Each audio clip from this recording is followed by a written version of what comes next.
Right now, you're listening to the Azim Digital Asks all-round digital marketing podcast, the podcast that covers traditional and non-traditional marketing topics with brilliant guests and brilliant insights. Stay tuned for another great episode. Hello and welcome back to another episode of the Azim Digital Asks podcast. Super excited. I have a brilliant guest with me today and she's making her podcasting debut.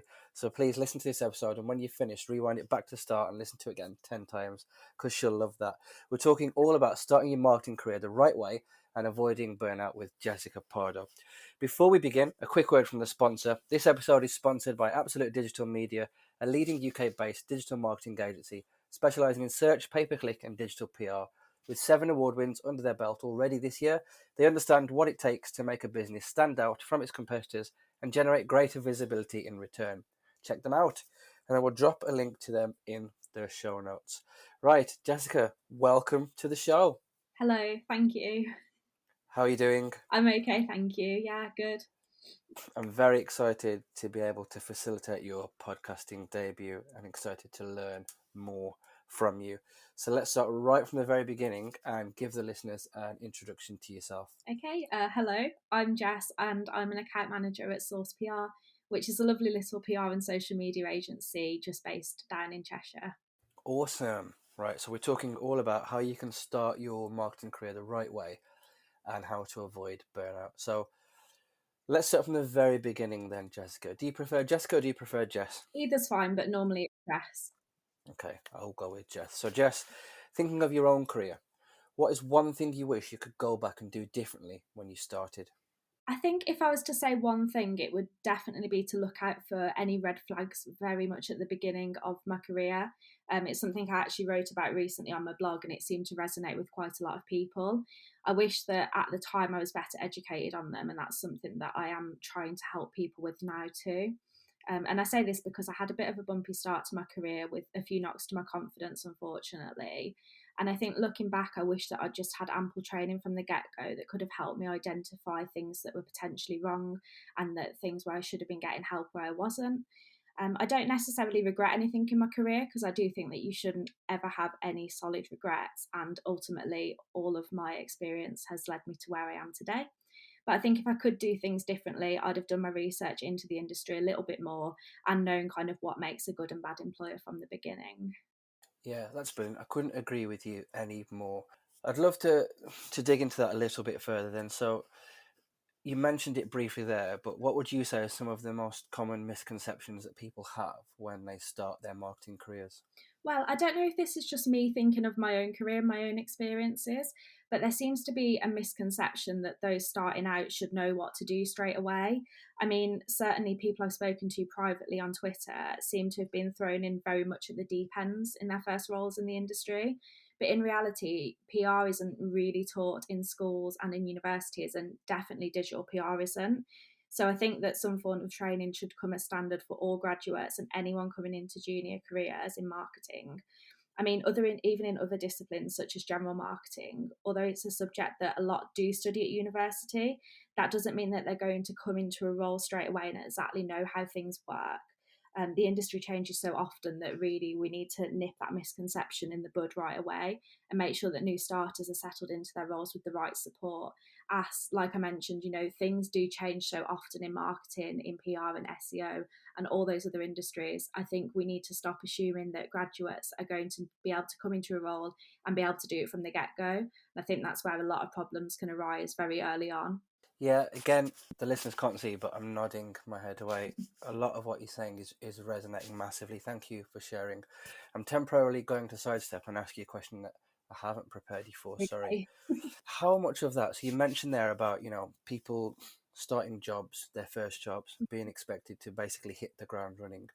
How much of that do you think lies in the job descriptions that people see before they apply? Do you think the job descriptions are incorrect or correct and there's misconceptions? How much of it do you think lies there?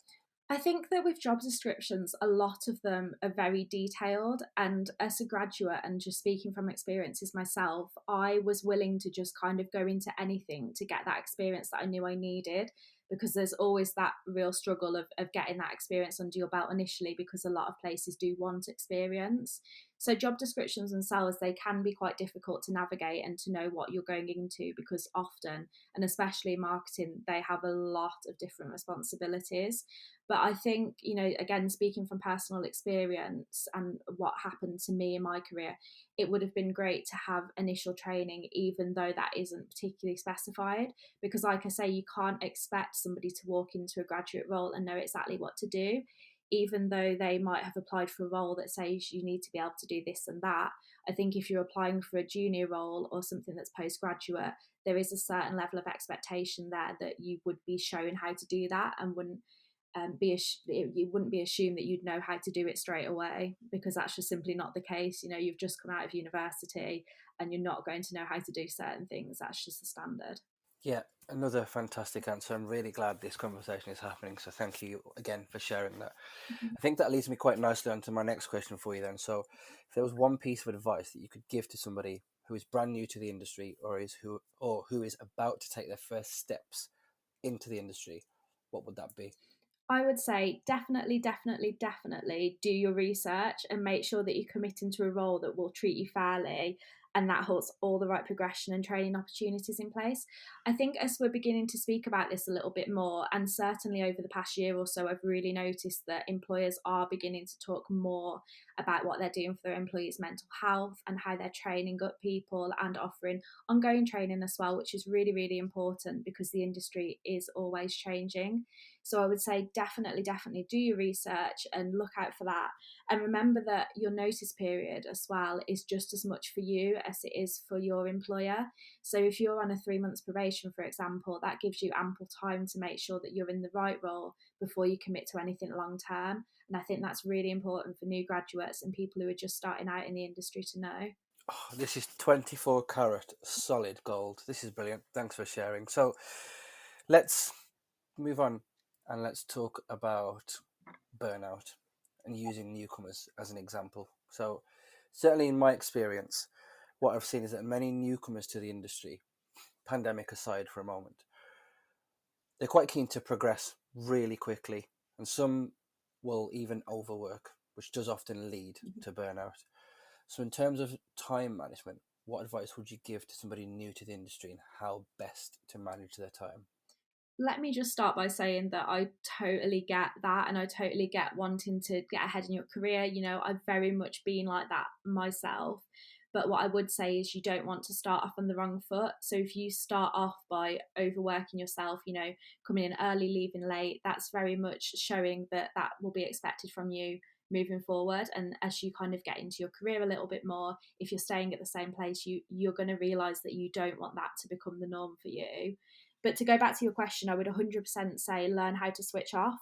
I would never endorse having your work emails or Slack on your personal phone, because I think you need that downtime to think about personal life and spend time with your friends and family as well, which is really important for mental health. But one thing I do always think, and this might be a little bit controversial, but here we go, is that if you're having to work late every night, then you're either not good at managing your time or you're being given too much to do. And often with people who are new into the industry, it's often the latter. So both of those are fundamental problems and something that should be nipped in the bud. And it is the responsibility of your employer or your manager to identify that and to help you, so you don't feel that pressure to be starting early and working late. Nobody should have to do that, despite what the PR industry might have you believe. So if you're finding that's the case, I would definitely advise reaching out to someone within your place of work, or indeed someone outside of your work as well. My DMs are always open to anyone who thinks their situation might not be quite right and wants to talk to somebody about it. But I would always advise reaching out to somebody if you feel that something's not right. Yeah, again, I find myself agreeing furiously. Absolutely brilliant. I wanted to pick on something that you just said there. Pick on is probably the wrong phrase, but one of the things you mentioned there was either not managing time correctly or being given too much work to do. Mhm. So, like I just said, completely agree. I definitely think it falls on either side of that fence. Speaking of the latter, if a newcomer to the industry, keen to impress, but has a lot of work on their plate, recognizes that they've got a lot of work, how do you advise they bring that up with the people that they report into in a professional way, rather than just saying, oh, I haven't hit this deadline because I've got too much work to do? What's the best way that somebody can approach that? Mhm. Look, I don't think it's an easy thing. I'll just say that from the start. I think it's very difficult, especially if you're new into a company. You have to expect that it's not going to be easy to say, look, I think I'm doing too much, or I've not got enough time to do what you're asking me to do. But I would say speak to someone you trust, and that might not be your direct manager. It might perhaps be the managing director, or even somebody from another department. And I would say, this is my experience, and I'm finding it quite difficult. Is there anything that you can advise? You might not feel comfortable going straight to your boss straight away, because that might not be easy for you. But I would say talk to somebody. And as a manager myself as well, I would really appreciate honesties from my execs. If they are struggling to get things done, then the best thing that they can do is let me know about it, because often it will just be the case that perhaps they've got a little bit too much on their plate, or that things are taking longer than we initially thought. And that's not a problem, and that's definitely not on them, but it's something that we should look to nip in the bud straight away. So I would say talk to somebody that you trust. If you're really finding it difficult to talk to someone within your agency, perhaps reach out to anyone else within the industry and ask if they've had similar experiences, and they might be able to help as well. But either way, I would say definitely talk to someone, nip it in the bud as soon as you can, and make sure that your problems are heard straight away, because your managers will normally appreciate that as well. Yes, absolutely. Open lines of communication are key. Thanks for sharing that. Let's look at the other side of the fence then, working too hard leading into burnout. How would you suggest that people prevent this, especially when they're starting out? Well, like I said, I'd say 1,000% create that separation between your work life and your personal life. One of the big things for me is not having emails on your phone, and that kind of thing, no Slack, no emails, not even talking about work outside of working hours. I think that's really important, because it helps create that switch off, and it helps you to have time to think about anything but work. And that creates a really good balance in your life. I'd also say that if you are feeling burnt out, then, like I say, talk to a manager about it, because they might not even know. And from experience, talking about these things definitely does help. So, yeah, I'd say my two top things would be making sure that you keep your work life separate so that you have time to switch off, and talking to people. And, like I say, maybe even people outside of your workplace. And my DMs are absolutely always open for anybody who wants to talk about such things. Brilliant. Thank you for sharing. And if you're listening to this, I strongly suggest that you take Jess up on that offer and reach out to her. Being as we've got time, I want to pick your brains about a couple more things. I'm enjoying putting you on the spot because I'm really enjoying this episode. You mentioned earlier on about the pandemic changing PR.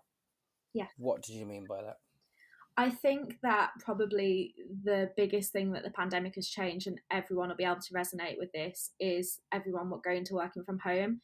That required a lot of trust from our employees, and it also required us to give ourselves better work-life balance, because it's so easy to start work early and finish late when your work is at home, where you are spending the most time.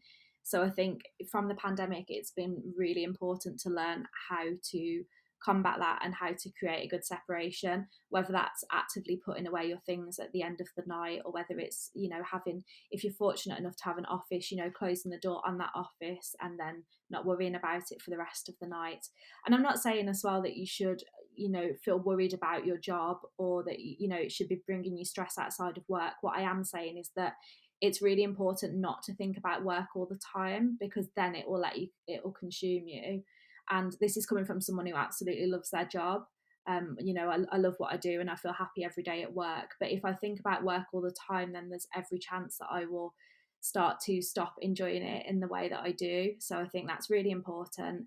And as more of us continue to work from home, even post lockdown and that kind of thing, I think it's really important to just keep on creating that separation, and just acknowledging the change as well. The pandemic has changed PR, it has changed the way that we work, and it has changed the way that we do things. So I think understanding that, and giving yourself some slack, and learning how to navigate, and I hate the phrase, but the new normal is really important. And I think that's something to bear in mind. Brilliant. Yeah. And I presume when you say give yourself some slack, you do not mean the conversational chat app, of course. The Absolutely. last thing, the last thing I wanted to ask you then, before I let you go, because sadly we are coming towards the end of the episode. This is something selfishly that I would love to learn more from you about, because for context, during the pandemic, I moved jobs. I'm very much a people person, so I enjoy the fact that if I was starting a new job, for example, traditionally I'd be sat in a meeting room, having an induction, blah, blah. However, all of my onboarding was remote. I imagine as things are now, things aren't looking good from a pandemic point of view. Let's say, devil's advocate, and I hate that phrase, but things worse again. People have to stick to remote working to keep everybody safe. Somebody's starting in the industry brand new and is starting remotely. So all of their introductions and learning is going to be behind a 13, 14-inch laptop screen. What advice would you give to somebody on how best to, navigate their first steps into the industry from behind a computer screen? I think that, and I hate to use the phrase "it depends" because it's so cliche, but it really does depend on how you feel about virtual learning and virtual working as to how you would kind of deal with that. But for me, I personally do, I am the same as you. I like to be in the office. I like to have connections with my colleagues and, chat and be able to catch up. And I remember reading something that Zoom in particular can be quite difficult for our mental health because it's really hard to read body language over a screen. So I think taking things like that into account and perhaps looking at varying up the ways that you communicate with your team, especially as you kind of come into a new role and get to know those people, is really important. So it might be that certain meetings are done over Zoom. It might be that you have more informal phone calls that you're not waiting around to take, because that can be anxiety inducing as well. Or it might even just be keeping in touch over platforms such as Slack. We use Hangouts every day, and we just kind of chat informally either about work or about other things. And I find that that really helped me keep connected in the pandemic. And I think for a new starter, that would be really important, because it's kind of conversing with your colleagues, but without the pressure of having to appear on Zoom or having to think about the way that you're talking over the phone, for example. So that would be my piece of advice. And that's coming from someone who does kind of thrive off human connection. I find that varying the ways you communicate does really, really help. And that has helped me, and hopefully it will help any new starters to the industry as well. But fingers crossed, there shan't be another lockdown. I would like to think that we won't be in that situation again. But like you say, you absolutely never know. Yeah, 100%. I hope there isn't as well. Jess, absolutely brilliant. Genuinely one of the most enjoyable episodes that I've recorded. So thank you very much for sharing your knowledge, your wisdom. If people are listening to this and they're thinking, I would love to connect with you, I'd love to follow you, find out more about you, how can they do that? I would say that I'm most active on Twitter, so you can find me at Jessica Pardoe PR, and I'm also Jessica Pardoe on LinkedIn as well. So if you wanted to connect with me there, that's absolutely fine. And while I'm here, I'd also like to say that you might like to pop my agency a little follow on Twitter too. They're at source_tweets. That's source_tweets, and I'd really appreciate a little follow for them too. Thank you. Right, I'll send you an invoice after for that. I'm only joking. This has been brilliant, Jess. Thank you so much. I'm very pleased and honoured that you chose this podcast to do your podcasting debut. I can tell you this is going to be a hit with the listeners for sure. I've been nodding furiously. Once again, from me to you, thank you so much. And if anybody's listening to this thinking, I would love to converse with this person, reach out, do it. She is brilliant, very kind, very helpful. And as you already heard, full of knowledge. I'm going to shut up now and I'm going to give you the last word on your episode. Thank you. I would just say exactly what you've just said. If anyone's feeling that they might be at risk of burnout, or if they feel like what their situation isn't quite right for them, then please do reach out to me. I'm always happy to chat, and I do chat to quite a lot of people on Twitter as well about these kinds of things. I like to say that my DMs are quite a safe space, and if anyone feels like they want to talk about something that they wouldn't want to talk to anyone else about, then absolutely I'm your person. So feel free to DM me on Twitter or find me on LinkedIn. I'm happy to chat on either.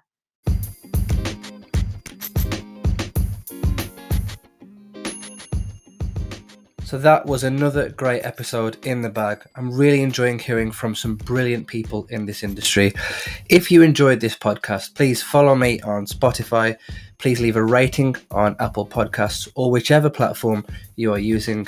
Tell a friend to tell a friend, and hopefully see you for the next episode.